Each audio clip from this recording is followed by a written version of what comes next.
આકાશવાણી સમાચાર શિવાંગી ભટ્ટ વાંચે છે. સૌપ્રથમ મુખ્ય સમાચાર. પ્રધાનમંત્રી નરેન્દ્ર મોદીએ જણાવ્યું છે કે તેમની સરકાર દરેક મુદ્દે ખેડૂતો સાથે ખુલ્લા મને વાતચીત કરવા તૈયાર છે, ત્યારે નવા કૃષિ ધારાઓ અંગે અવિશ્વાસ રાખવાનો પ્રશ્ન જ ઉપસ્થિત થતો નથી. પ્રધાનમંત્રી નરેન્દ્ર મોદી આજે સવારે એસોચેમ ફાઉન્ડેશન વીક 2020માં વિડીયો માધ્યમથી મુખ્ય ભાષણ આપશે. મુખ્યમંત્રી વિજય રૂપાણીએ જણાવ્યું છે કે છેલ્લા 2 દાયકામાં ગુજરાતના નાના શહેરો ગામો સુધી ઔદ્યોગિક વિકાસ થયો છે અને તેથી અર્થવ્યવસ્થાને નવી ગતિ મળી છે. દેશમાં કોવિડ-19થી સાજા થવાનો દર વધીને 95.40% થયો છે. ભારતીય આંતરરાષ્ટ્રીય વિજ્ઞાન મહોત્સવ આગામી 22થી 25મી ડિસેમ્બર દરમિયાન વર્ચ્યુઅલ માધ્યમથી યોજાશે અને ભારતે એડિલેડ ખાતે રમાઈ રહેલી પહેલી ક્રિકેટ ટેસ્ટ મેચમાં ઓસ્ટ્રેલિયા સામે પહેલી ઇનિંગમાં 53 રનની સરસાઈ મેળવી છે. સમાચાર વિગતવાર. પ્રધાનમંત્રી નરેન્દ્ર મોદીએ જણાવ્યું છે કે તેમની સરકાર દરેક મુદ્દે ખેડૂતો સાથે ખુલ્લા મને વાતચીત કરવા તૈયાર છે, ત્યારે નવા કૃષિ ધારાઓ અંગે અવિશ્વાસ રાખવાનો પ્રશ્ન જ ઉપસ્થિત થતો નથી. ગઈકાલે મધ્યપ્રદેશમાં યોજાયેલા ખેડૂત સંમેલનમાં વિડીયો કોન્ફરન્સિંગ માધ્યમથી ખેડૂતોને સંબોધતા પ્રધાનમંત્રીએ આ મુજબ જણાવ્યું હતું. તેમણે કહ્યું કે લઘુત્તમ ટેકાના ભાવોની નીતિ રદ થવાની નથી અને એટલે જ સરકારે સ્વામીનાથન સમિતિનો અહેવાલ અમલમાં મૂક્યો છે. એવી જ રીતે એપીએમસી બાબતે પણ વિપક્ષ દ્વારા ગેરમાર્ગે દોરવાના પ્રયાસો થઈ રહ્યા છે. વાસ્તવિકતા એ છે કે એપીએમસી બજારો યથાવત રહેશે અને તેમના આધુનિકીકરણ પાછળ 5 અબજ રૂપિયાનો ખર્ચ કરાશે. કોન્ટ્રાક્ટ ફાર્મિંગ અંગે બોલતા શ્રી મોદીએ જણાવ્યું હતું કે માત્ર કૃષિ ઉપજો બાબતે જ કરાર થવાના છે અને જમીનની માલિકી તો ખેડૂતોની જ રહેવાની છે. એવી જ રીતે નવા કૃષિ ધારા ખેડૂતોને તેમની કૃષિ ઉપજો કોઈપણ સ્થળે વેચવાની છૂટ આપતા હોવાથી ખેડૂતોને જ ઊંચા દામે સ્વરૂપે આર્થિક લાભ થવાનો છે.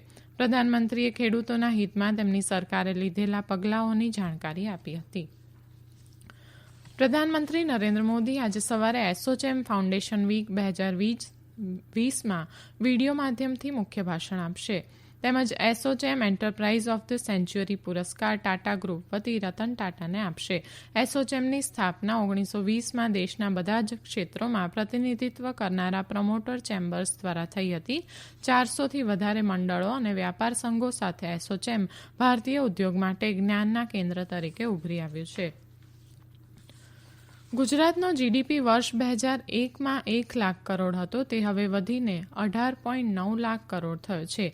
આ બાબત પુરવાર કરે છે કે છેલ્લા 2 દાયકામાં ગુજરાતના નાના શહેરો ગામો સુધી ઔદ્યોગિક વિકાસ થયો છે અને તેથી અર્થવ્યવસ્થાને નવી ગતિ મળી છે.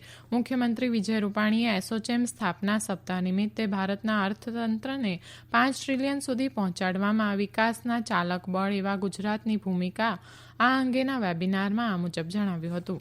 તેમણે કહ્યું કે આત્મનિર્ભર ભારતના સ્વપ્નને સાકાર કરવા આયાત ઘટાડવાની નેમ રખાઈ છે, ત્યારે નવકલ્પના, ઈચ્છાશક્તિ, અનુકૂળ નીતિ અને ઔદ્યોગિક સાહસિકતાના બળે ગુજરાત દેશના આર્થિક વિકાસને નવું બળ આપી રહ્યું છે. શ્રી રૂપાણીએ કહ્યું કે છેલ્લા કેટલાક વર્ષોથી અમેરિકા, જાપાન જેવા ઘણા દેશો ગુજરાતમાં રોકાણ કરી રહ્યા છે અને તેથી જ દેશના કુલ વિદેશી રોકાણો એફડીઆઈમાં ગુજરાતનો હિસ્સો 53% છે. એવી જ રીતે છેલ્લા 5 વર્ષમાં વૈશ્વિક અર્થવ્યવસ્થા 2થી 4%ના દરે વધી છે, ત્યારે ગુજરાતનો વિકાસ દર 10%થી વધુ રહ્યો છે.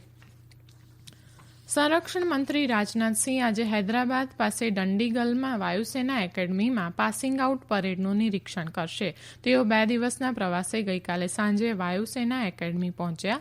ભારતીય વાયુસેનામાં વિવિધ શાખાઓના ફ્લાઇટ કેડેટો સેવામાં જોડાય તે પહેલાની તાલીમ સફળતાપૂર્વક પૂરી કરવાના અવસરે સેના દ્વારા ભવ્યતાથી સંયુક્ત સ્નાતક પરેડની તૈયારી પૂરી થઈ ગઈ છે. આ પ્રસંગે રાજનાથસિંહ સ્નાતક તાલીમાર્થીઓને રાષ્ટ્રપતિનું કમિશન પણ પ્રદાન કરશે. સમારોહમાં ઉડ્ડયન અને નેવિગેશન તાલીમ પૂર્ણ કરનારા ફ્લાઇટ કેડેટોને વિંગ્સ અને બ્રેવેટ્સ પણ આપવામાં આવશે. કાર્યક્રમ બાદ વાયુસેનાના વિમાન હવાઈ કરતબ પણ પ્રદર્શિત કરશે. ભારત અને ચીન આંતરરાષ્ટ્રીય વાસ્તવિક નિયંત્રણ રેખા ખાતે ઊભા થયેલ તણાવને ઘટાડવા રાજદ્વારી અને સેનાના સ્તરે વાતચીત ચાલુ રાખવા સંમત થયા છે. ભારત અને ચીનની સરહદી બાબતોની મસલતી અને સંકલન સમિતિની કાર્યકારી સમિતિની ગઈકાલે મળેલી બેઠકમાં આ નિર્ણય લેવાયો હતો. બંને પક્ષો પોતાના દળો મૂળ સ્થાને ખસેડવા સતત પ્રયાસ કરવા પણ સંમત થયા હતા. વિદેશ મંત્રાલયના પૂર્વ એશિયા વિભાગના સંયુક્ત સચિવે ભારતીય પ્રતિનિધિ મંડળનું આ બેઠકમાં નેતૃત્વ કર્યું હતું. જમ્મુ કાશ્મીરમાં જિલ્લા વિકાસ પરિષદની ચૂંટણીના 8મા અને અંતિમ તબક્કા માટે આજે મતદાન કરવામાં આવી રહ્યું છે. આ તબક્કામાં જમ્મુ ક્ષેત્રની 15 અને કાશ્મીર ક્ષેત્રની 13 બેઠકો સહિત કુલ 28 મતક્ષેત્રોમાં મતદાન થશે. આ તબક્કામાં 46 મહિલાઓ સહિત 168 ઉમેદવારો ચૂંટણી મેદાનમાં છે.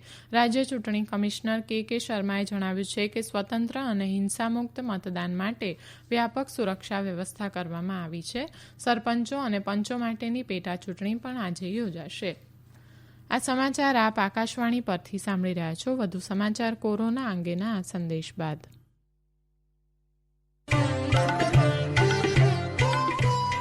કોવિડથી બચવાના મહત્વપૂર્ણ 3 ઉપાય: માસ્ક પહેરો, 2 ગજનું સલામત અંતર જાળવો અને હાથ સાફ રાખો.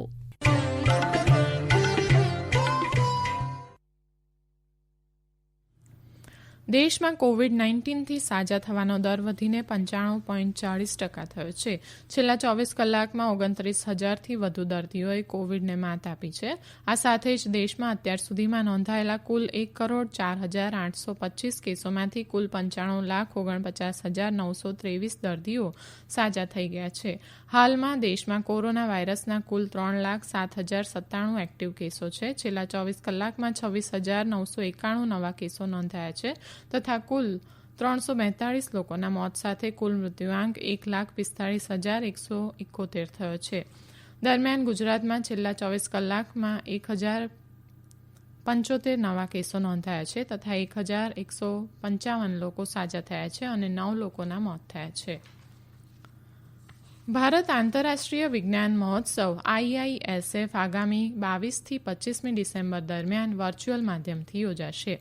આ વર્ષના મહોત્સવની વિષયવસ્તુ છે વૈશ્વિક કલ્યાણ અને આત્મનિર્ભર ભારત માટે વિજ્ઞાન. વિજ્ઞાન ભારતીના સચિવ જયંત સહસ્ત્રબુદ્ધે આકાશવાણી સાથેની વાતચીતમાં જણાવ્યું કે વિજ્ઞાન અને ટેકનોલોજી ક્ષેત્રે થયેલા નવા સંશોધનોની વિગતો આપીને યુવા પ્રતિભાને વિજ્ઞાન ક્ષેત્રે આગળ વધવા પ્રોત્સાહન આપવા વિજ્ઞાન મહોત્સવનું આયોજન કરવામાં આવી રહ્યું છે. ભારતે એડિલેડ ખાતે રમાઈ રહેલી પહેલી ક્રિકેટ ટેસ્ટ મેચમાં ઓસ્ટ્રેલિયા સામે પહેલી ઇનિંગમાં 53 રનની સરસાઈ મેળવી છે. ગઈકાલે બીજા દિવસે ભારતના પહેલી ઇનિંગના 244 રનના જવાબમાં ઓસ્ટ્રેલિયાની ઇનિંગ 191 રનમાં સમેટાઈ જતા ભારતે 53 રનની સરસાઈ મળી હતી. ઓસ્ટ્રેલિયા તરફથી ટીમ પેને 73, એમ લાબુરોને 47 રન કર્યા હતા. ભારત વતી આર અશ્વિને 4, ઉમેશ યાદવે 3 અને જસપ્રીત બુમરાહે 2 વિકેટો ખેરવી હતી. ગઈકાલે બીજા દિવસની રમત બંધ રહી ત્યારે ભારતે બીજી ઇનિંગમાં 1 વિકેટે 9 રન કર્યા હતા. મયંક અગ્રવાલ 5 રન અને જસપ્રીત બુમરાહ ખાતું ખોલાવ્યા વિના રમતમાં છે. ભારતે પૃથ્વી શોની વિકેટ ગુમાવીને અત્યાર સુધીની રન સંખ્યા આ મુજબ રહી: ભારત પહેલી ઇનિંગ 244 અને બીજી ઇનિંગમાં 1 વિકેટે 9 રન, ઓસ્ટ્રેલિયા પહેલી ઇનિંગમાં 191 રન. આરોગ્ય મંત્રી ડોક્ટર હર્ષવર્ધને ટીબી મુક્ત ભારત બનાવવાની દિશામાં બહુપક્ષીય સમન્વય, તેના નિયંત્રણ અને દર્દીઓ પર કેન્દ્રિત વધુ સારી સંભાળના મહત્વ ઉપર ભાર મૂક્યો છે. તેમણે કહ્યું કે દેશમાં ટીબી રોગને અધિસૂચિત રોગ ઘોષિત કરવાથી તેની ઓળખ કરવામાં અને જાણકારી ના હોય તેવા કેસોને ઓછા કરવામાં મદદ મળી છે. ડોક્ટર હર્ષવર્ધને ટીબી અને છાતીની બીમારીઓ સંબંધિત રાષ્ટ્રીય સંમેલનની પ્લેટિનમ જયંતિને ડિજિટલ માધ્યમથી સંબોધિત કરતા આ વાત કરી હતી. અંતમાં મુખ્ય સમાચાર ફરી એકવાર. પ્રધાનમંત્રી નરેન્દ્ર મોદીએ જણાવ્યું છે કે તેમની સરકાર દરેક મુદ્દે ખેડૂતો સાથે ખુલ્લા મને વાતચીત કરવા તૈયાર છે, ત્યારે નવા કૃષિ ધારાઓ અંગે અવિશ્વાસ રાખવાનો પ્રશ્ન જ ઉપસ્થિત થતો નથી. પ્રધાનમંત્રી નરેન્દ્ર મોદી આજે સવારે એસોચેમ ફાઉન્ડેશન વીક 2020માં વિડીયો માધ્યમથી મુખ્ય ભાષણ આપશે. અને મુખ્યમંત્રી વિજય રૂપાણીએ જણાવ્યું છે કે છેલ્લા 2 દાયકામાં ગુજરાતના નાના શહેરો ગામો સૌથી ઔદ્યોગિક વિકાસ થયો છે અને તેનાથી અર્થવ્યવસ્થાને નવી ગતિ મળી છે. આકાશવાણી પરથી સમાચાર પૂરા થયા.